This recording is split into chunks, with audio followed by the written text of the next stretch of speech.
Кез келген проблемадан шығатын жол бар. Қадірлі көрермен. Бүгінгі видеомыздың тақырыбы өмірдегі кез келген қиындықтан шығатын жол бар екені туралы. Әр адам өмірінде түрлі сынақтарға тап болады. Кейде қиындықтар тым ауыр көрінеді, кейде жол жоқ сияқты сезіледі. Бірақ шындық біреу. Әр проблеманың шешімі бар. Тек сабыр, сенім және әрекет қажет. Өмір сынақ. Бұл дүниеде ешкім қиындықсыз өмір сүрмейді. Бай да, кедей де, жас та, кәрі де барлығы белгілі бір сынақтан өтеді. Біреудің қаржылық мәселесі бар, біреудің денсаулығы әлсіреген, біреу жан күйзелісін бастан кешіреді.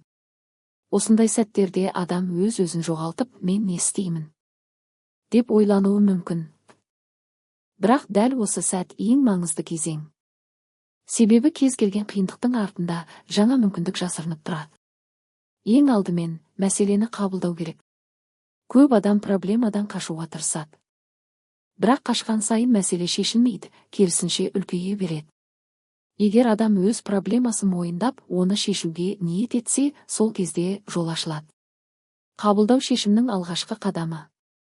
Екінші қадам сабыр. Сабыр күш. Қиындық келгенде асығыс шешім қабылдамау керек. Ашумен, қорқынышпен немесе күйзеліспен жасалған шешім көбіне қате болады. Сабыр сақтаған адам ғана дұрыс жолды табады. Сабыр еткен жан әрқашан жеңіске жетеді. Уақыт ең жақсы емші. Бүгін ауыр көрінген нәрсе ертең жеңіл болуы мүмкін. Үшінші қадам әрекет. Тек ойлап, уайымдап отыра беру ештеңе өзгертпейді. Кішкентай қадамнан бастау керек. Мысалы, қаржылық қиындық болса, жоспар құру.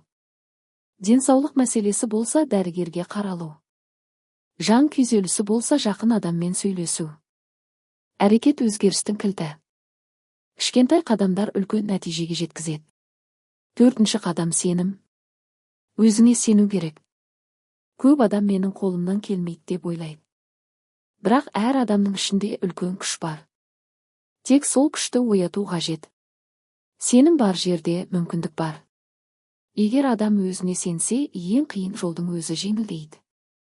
Сонымен қатар, рухани күштің маңызы зор. Дұға, жақсы ой, шүкіршілік адамның ішкі жан дүниесін тыныштандырады. Қиындық кезінде жаратушыдан көмек сұрау әлсіздік емес, керісінше күш. Дұға адамға үміт береді, жүрекке тыныштық береді. Үміт үзілмеген жерде жол әрқашан табылады. Тағы бір маңызды нәрсе айналадағы адамдар. Кейде біз бәрін өзіміз шешуге тырысамыз. Бірақ көмек сұрау ұят емес. Жақын адамдар, достар, үлкен тірек. Бір жылы сөз, бір қолдау адамды қайта тұрғызуы мүмкін. Сондықтан жалғыз қалмаңыз, бөлісіңіз. Қиындық уақытша. Бұл сөзді әрдайым есте сақтаңыз. Ешқандай проблема мәңгілік емес. Қара бұлтта бір күні сейіледі. Әр түннің артынан таң атады. Бүгінгі ауыр күн ертеңгі тәжірибе. Қиындық адамды шыңдайды, күшейтеді, өмірге басқаша қарауға үйретеді.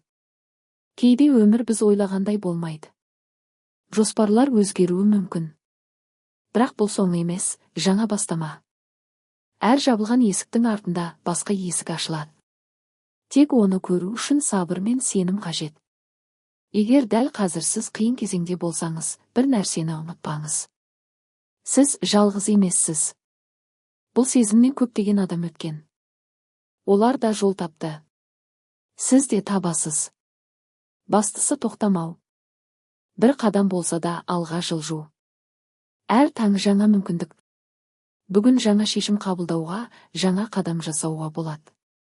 Өткенді өзгерте алмаймыз, бірақ болашақты өзгерту өз қолымызда. Сондықтан бүгіннен бастап өз өміріңізге жауапкершілік алыңыз. Кішкентай өзгерістер үлкен нәтижеге алып келеді. Қорытындылай келе, кез келген проблемадан шығатын жол бар.